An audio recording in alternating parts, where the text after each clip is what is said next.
Hello, my name's James and welcome to this Astranti video series where we are going to be breaking down the pre-seen material provided by CIMA for the February 2020 operational case study exam, the first operational case study exam under the new 2019 CIMA syllabus. Now, of course, the focus for our analysis today is going to be the pre-seen company, which for this particular sitting is a company called Lottie Graphite. So my name's James and I'm going to be guiding you through the OCS pre-seen analysis videos for this sitting. So to give you a bit of background on myself, I'm part of the content team here at Astranti, and for previous case study sittings I've been involved in the production of the industry analysis side of the OCS content. So I've written the industry analysis document for the past 6 or 7 sittings for Astranti, and I've also then recorded the industry analysis video to accompany this product. In terms of other case study work that I've been involved in at Astranti, I've got substantial experience in both writing and proofing the mocks and the model mock solutions that we produce here at Astranti. So I've been writing these and proofing these for several sittings now. And I've also been involved in this process at multiple different levels of the case study exam. So I've written or proofed mocks at OCS, MCS and SCS exam levels. Outside of my role in the case study team, I also am one of the tutors for the objective test exams. So I've done a range of work on the BA3 syllabus for our certificate materials, and I'm currently working on our F2 materials, and I've done a little bit of work on F1. So mostly financial reporting content that I've been working on. So in terms of what to expect in this video series, I'm just going to run you through some of the different techniques and some of the different things that we're going to be covering over the course of these videos. So the main purpose of these initial videos is to go through the pre-seen document released by CIMA section by section. So this will usually be a few pages at a time per video. And I'm then going to try and break down and analyse this material for you in more detail. So of course this will involve things such as bringing out particularly important points that will be relevant to your exam, that are relevant in the context of the pre-seen. And in doing this I might use a range of different models, so things such as SWOT analysis, pestle analysis, to help me analyse the overall business's position and help bring out some of the key points in relation to it. I'm also going to analyse the business in relation to the wider industry around it. So we're going to look at some of the maybe interesting factors in the wider industry around the pre-seen company and look specifically at how these relate to particular aspects of the business's operations.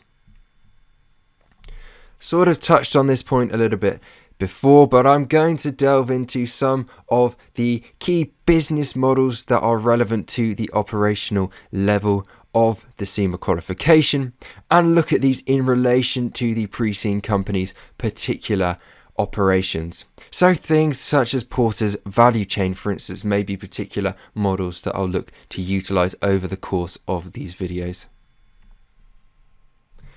I'm then going to look and try and relate the analysis I do as much as possible to some of the key exam issues that commonly come up, that are sort of reoccurring issues that often come up and are often tested by CIMA.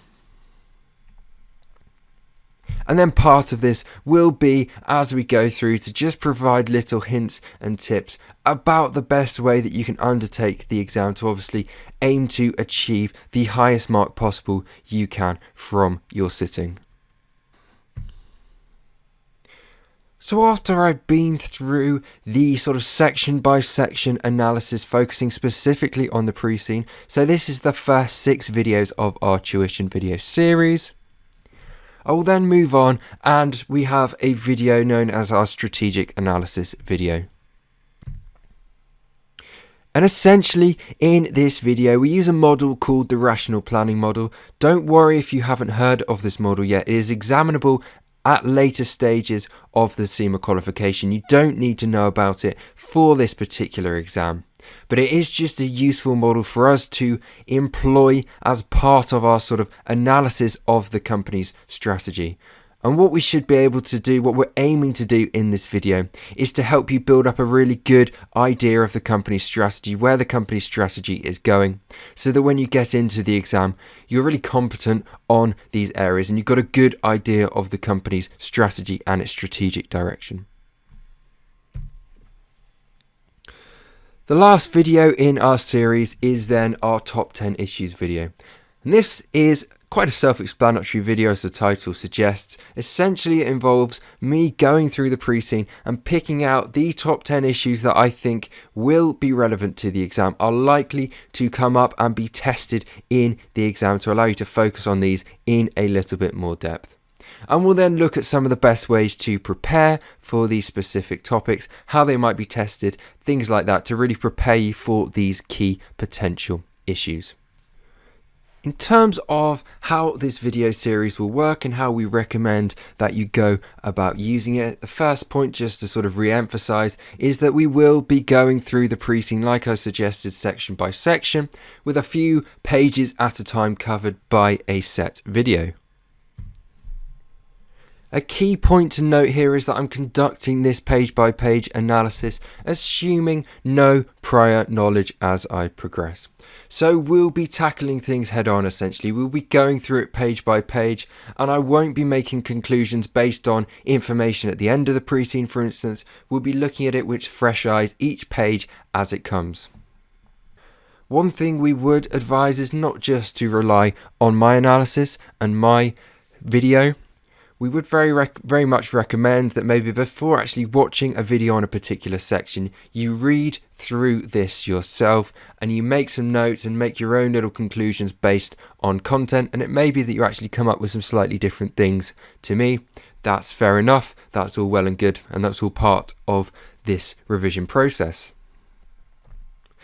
And then after allowing yourself time to go through and read a section, you can play my take on the section, my review on the section, where I'll go through and pick out some of the key issues and things that I think you need to know about in the particular section of the pre-scene. And then after the 6 videos analysing the pre-scene section by section, as I said, we'll go through and have a full video on a sort of strategic analysis of the business, and then we'll go through and we'll pick out the top 10 issues which we feel are relevant for your exam. And finally, with regards just to some notes on the pre-scene itself, the aim of this pre-scene document from CIMA is to give context to the unseen material that you will come across in the exam. It's almost, if you think about it, as CIMA giving themselves some material to set up particular questions that they look to test in the exam. And if you think about the pre-scene in that regard, it sort of increases its use as a document, as it should give some signposts to the type of content that CIMA are looking to test in the various variants that they will have on exam day. We would very much recommend that you don't pre-write anything based on what we have talked about or what we have discussed in the pre-scene. You should be dealing with the tasks that you get in your exam on an ad hoc basis, as if you were actually an employee in the company. That is the point of these exams. So we really don't recommend that you go into a particular exam with a pre-written scenario in your head or anything like that. You need to be able to adapt and apply your knowledge to a very specific scenario that you won't know of before you go into the exam room. What this analysis can be used for, however, what it should be used for, is to provide you with a background level of knowledge that allows you to deal with the unseen issues that you come across in the exam. So hopefully our analysis gives you some useful advice, some useful sort of ideas that you can build on and utilize when you actually get into the exam, when you're dealing with these unseen issues. And so just to back that point up, this is the sort of thing that you can use on the day of the exam to give you a little sort of booster in terms of your knowledge. And we also would say that some of the recommendations we make in this document, if you want to go and use these as part of your analysis in your actual exam, then recommendations that are consistent with our analysis are absolutely fine to make, or based on a mixture of your analysis and our analysis. Okay, so with that little introduction out the way, let's get back into the pre-seen analysis. Okay, so what we're going to look to do over the course of this tuition video series is break down and analyse the pre-seen document a few pages at a time per video. And as you can see on screen here, we're going to start, if I just scroll down so we can see the contents page. Video 1 is going to start by looking at your role within Lottie Graphite as a company on page 2 of the pre-seen. And then we're going to move on and we're going to get a bit of an introduction into the company in a little bit more detail, provide a really good basis for our further analysis by taking a look at the content on page 3. So very much an introductory video to start off the tuition series, as you would expect. Okay, so let's not waste any more time with introductions. Let's scroll down to the first page of content in the pre-seen and let's take a look and get a better understanding of your role within this particular pre-seen company. Okay, so the first point to make about section 1 of this document is that on the surface of things, it may seem like a very small introductory part of the document that you can sort of glance over during your revision, but don't need to pay too much attention to. Well, if that has been your approach so far to the analysis of the document, you've been going about things the wrong way. It's really important that you take the time to read and digest this particular section, as it contains a range of key information which will be crucial to your success at this particular level of the CIMA qualification. A key thing to remember about the operational case study exam is that you are required to effectively take on the role of an employee within the particular pre-seen company, in this case Lottie Graphite.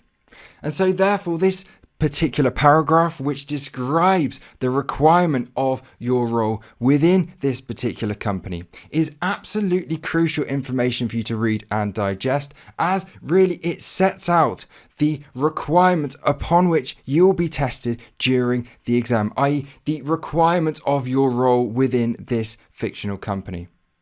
And because of this, because it sets out these requirements upon which you'll be tested in the exam, it is really worth us breaking this paragraph down sentence by sentence and applying it to what we know about the exam more generally.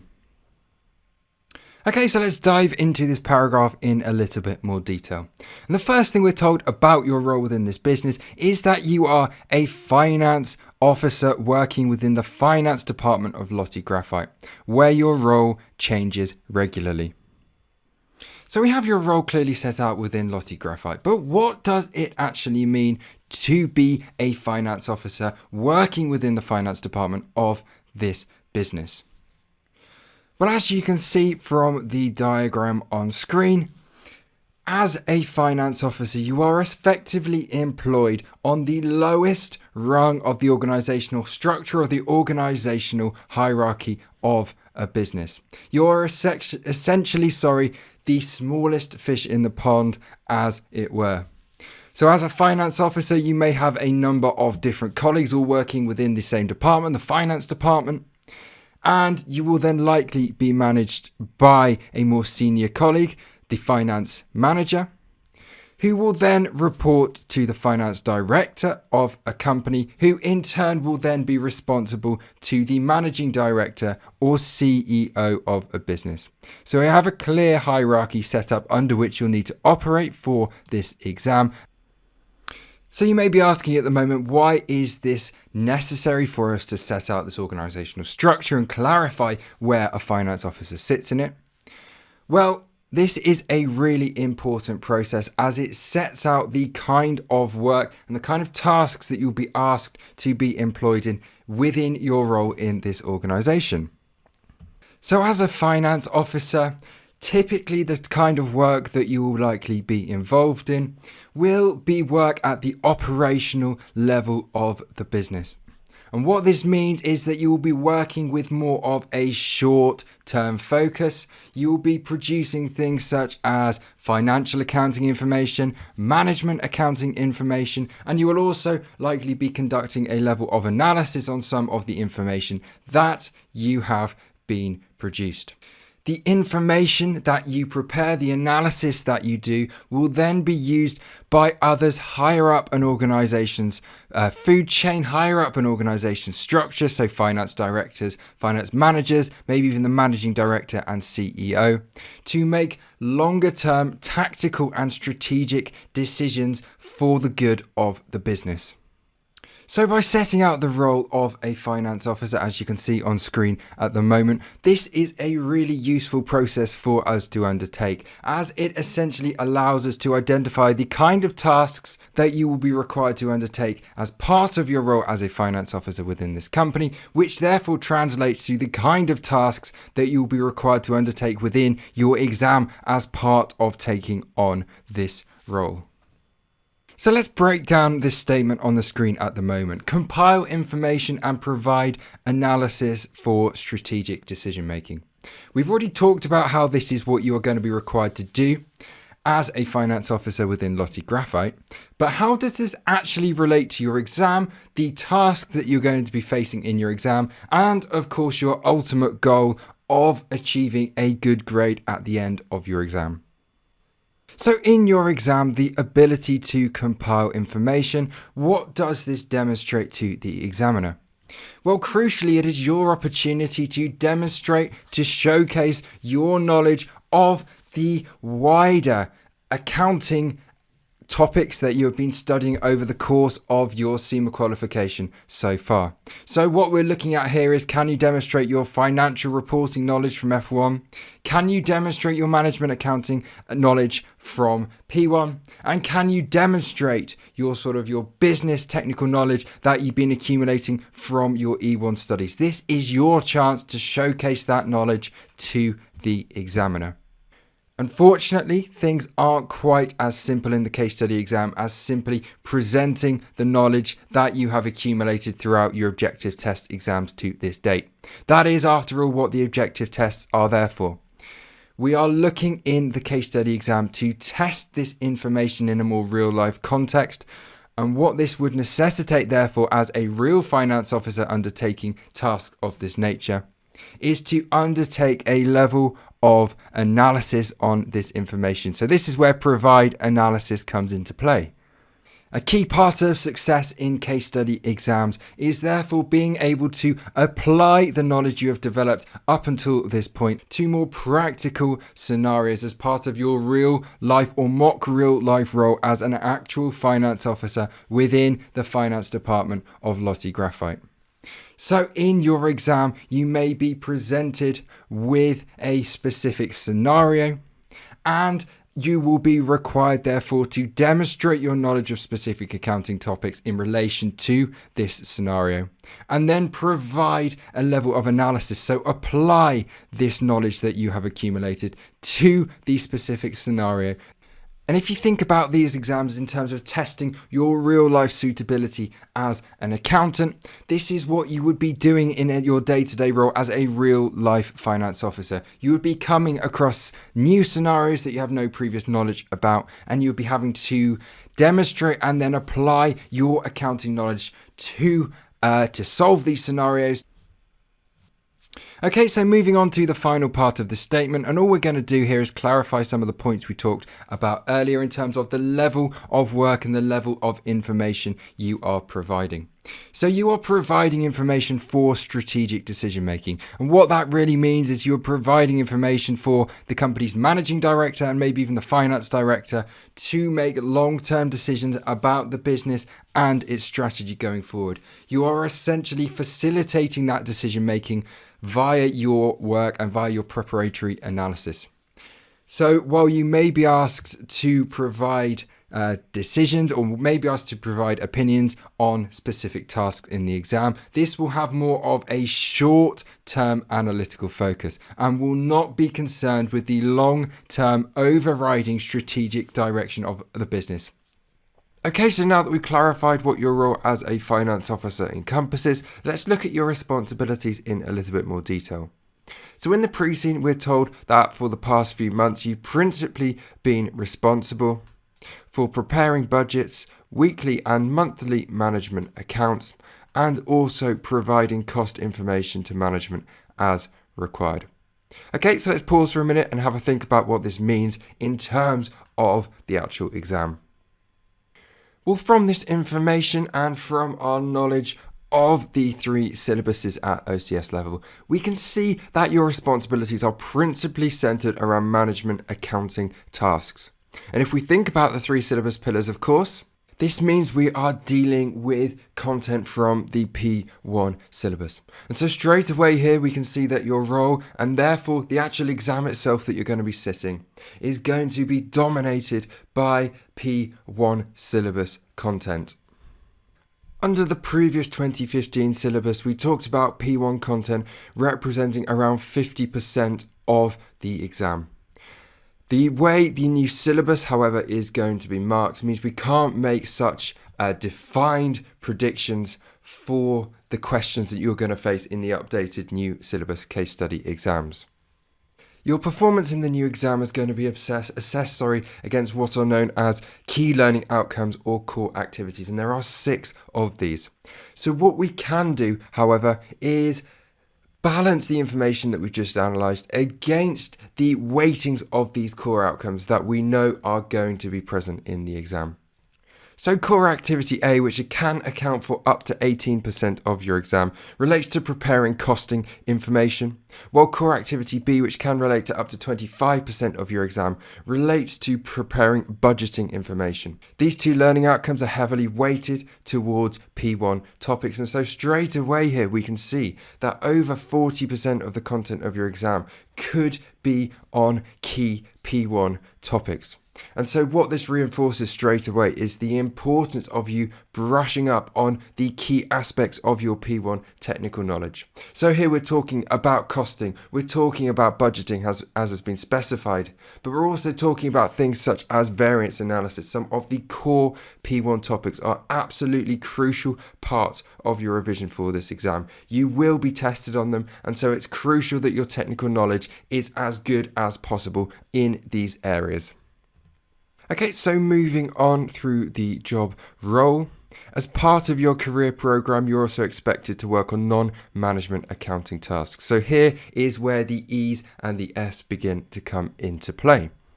For example, you'll be expected to assist with the preparation of the financial statements and answer queries relating to financial reporting.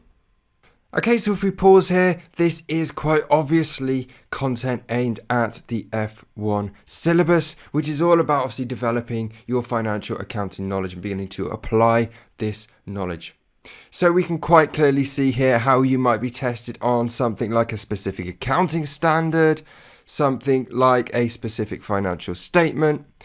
And you may also then be tested on other areas, so things such as governance maybe, or particular tax questions. You can see how this statement covers all these key topics from the F1 syllabus. And again, while we can't give you a definitive percentage of your exam that this content will relate to, what we can do is return to our 6 key learning outcomes or core activities. And the 4th of these, learning outcome D, relates very clearly to financial reporting. So it relates to applying the relevant financial reporting standards, governance, corporate governance practices, ethical and tax principles. And so you can clearly see here that this learning outcome, which relates to between 12 and 18% of the weighting of your exam, is very much focused on your financial accounting knowledge. So a smaller part of the exam than the sort of the management accounting side of things, but an important one nonetheless. Okay, and then finally, you may also be expected to assist with the analysis of information, such as purchases, sales, and payroll, and you may also be involved in a level of decision making. So let's take a look at this final sentence in a little bit more detail. So unlike some of the other sentences where they've been clearly looking to test you on a specific part of the syllabus, so F1 or P1, what we can see here is that there are a number of different syllabus requirements all meshed up into this last sentence. It's almost a cover-all basis from CIMA. Let's start nice and simply with continuing with looking at some of the F topics in this sentence. So looking at information relating to things like purchases and sales, what we can sort of take this to mean is potentially sort of testing you on things like working capital. The final learning outcome of the 6 listed on screen at the moment, learning outcome F, relates specifically to your ability to prepare information to manage working capital. And so we can see here that this is obviously going to be maybe a small but important part of your operational case study exam. It's a specific F topic that is less listed and it has its own key learning outcome. So while this may make up only a maximum of 13% of the content of your actual exam, the fact that it is explicitly referenced shows that it is an important part of your knowledge and will be tested specifically at this level. So it's a key part of your revision. We also see reference to the other 2 remaining learning outcomes in this sentence.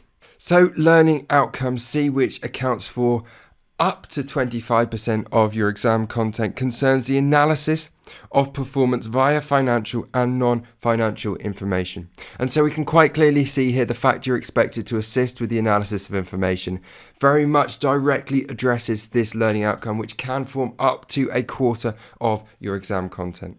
Now, while this may be very heavily management accounting focused in nature, it does also bring into play the ease a little bit here via things such as key performance indicators. So we have a mix here of the analysis of information from a managing accounting point of view, but also from a wider business point of view when looking at non-financial information. So we see the first hints here of where the ease come into play in the exam. And then finally, we see our last learning outcome addressed with the very last few words of this sentence involved with decision making.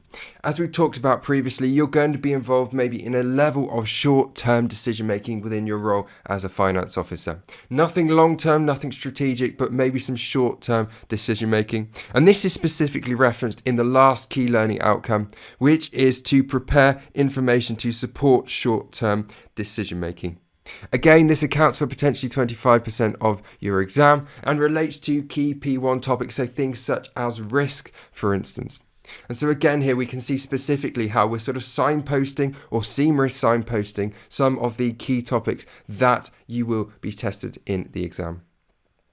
Okay, so overall what we can see here is that, like I said earlier, P1 is the dominant syllabus at this particular level.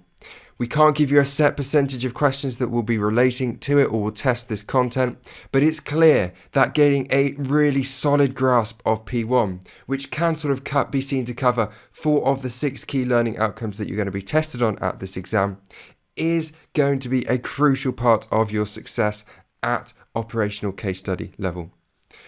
We maybe then have 2 specific learning outcomes testing the F1 content, and then the E1 content, while maybe not being as specifically referenced, is sort of threaded through a number of the learning outcomes.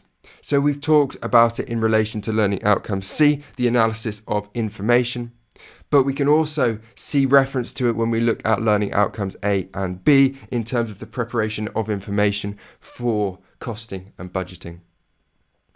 As a little disclaimer before we finish this part of the video, what I would say is, if you are still confused by the setup and the layout of this exam, then we have specific study text designed to help you understand how this new exam is going to be tested at OCS level. This specific video is more analysis of the pre-scene, so isn't designed to give you that knowledge. So if you are still struggling a little bit, it would be worth your time going back to our study text to really solidify your knowledge of how you will be examined in this case study exam. Having watched this sample, would like to take the opportunity to draw your attention to a few of the other products that Astranti offer in relation to the case study exams. Now, the first of these is a study text, and this study text is available for all 3 of the CIMA case study levels. This study text contains comprehensive advice on how to pass the relevant level case study exam.